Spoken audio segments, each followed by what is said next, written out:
इस विशेष वीडियो में हम द्विबीजपत्री जड़ की संरचना को देखेंगे। अब यदि हम द्विबीजपत्री जड़ की संरचना को देखें तो वहां 3 ऊतक तंत्र उपस्थित होंगे।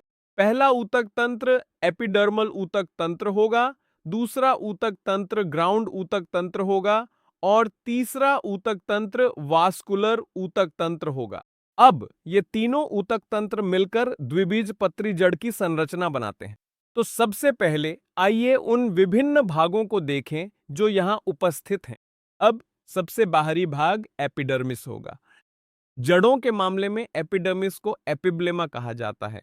तो ये एपिडर्मिस या एपिब्लेमा एपिडर्मल ऊतक तंत्र का हिस्सा होगा। इसके बाद ग्राउंड ऊतक तंत्र की ओर आते हैं।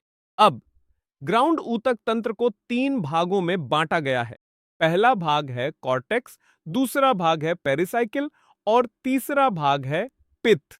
तो ये तीनों भाग मिलकर ग्राउंड ऊतक तंत्र बनाते हैं।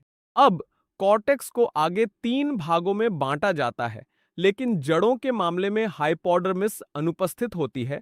इसीलिए हम कह सकते हैं कि जड़ों में कॉर्टेक्स में केवल सामान्य कॉर्टेक्स और एंडोडर्मिस होगी और हाइपोडर्मिस अनुपस्थित रहेगी।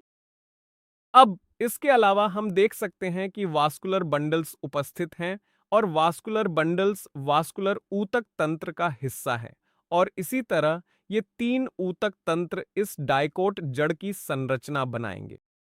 अब इन संरचनाओं को एक एक करके देखते हैं। सबसे बाहरी संरचना स्पष्ट रूप से एपिडर्मिस है और जिस चित्र का हम यहां वर्णन कर रहे हैं वह सूरजमुखी की जड़ का अनुप्रस्थ खंड है। तो जड़ों के मामले में जड़ की एपिडर्मिस को एपिब्लेमा कहा जाएगा। ये एपिब्लेमा सबसे बाहरी परत है। इस चित्र में हम इस गुलाबी रंग की संरचना देख सकते हैं जिसमें कोशिकाएं दिखाई गई हैं। ये एपिडर्मिस या एपिब्लेमा है। अब जड़ों के मामले में क्यूटिकल अनुपस्थित होगी और साथ ही स्टोमाटा भी अनुपस्थित होंगे, तो दोनों ही जड़ों के मामले में उपस्थित नहीं होते हैं। अब यह एपिब्लेमा या एपिडर्मिस एपिडर्मल उपांगों को बनाएगी और जड़ों के मामले में एपिडर्मल उपांग जड़ रोम होते हैं जो जल और खनिजों के अवशोषण का कार्य करते हैं। तो हम यहां देख सकते हैं कि एपिब्लेमा इन जड़ रोमों को उत्पन्न करती है। जड़ रोम स्पष्ट रूप से संरचना में एक कोशिकीय होते हैं। अब इस एपिडर्मिस के नीचे ग्राउंड टिश्यू उपस्थित होगा। यहां हाइपोडर्मिस अनुपस्थित होगी। तो सीधे तौर पर हम कह सकते हैं कि सामान्य कॉर्टेक्स या कॉर्टिकल परतें उपस्थित होंगी। अब यह कॉर्टेक्स इस एंडोडर्मिस तक जारी रहेगा।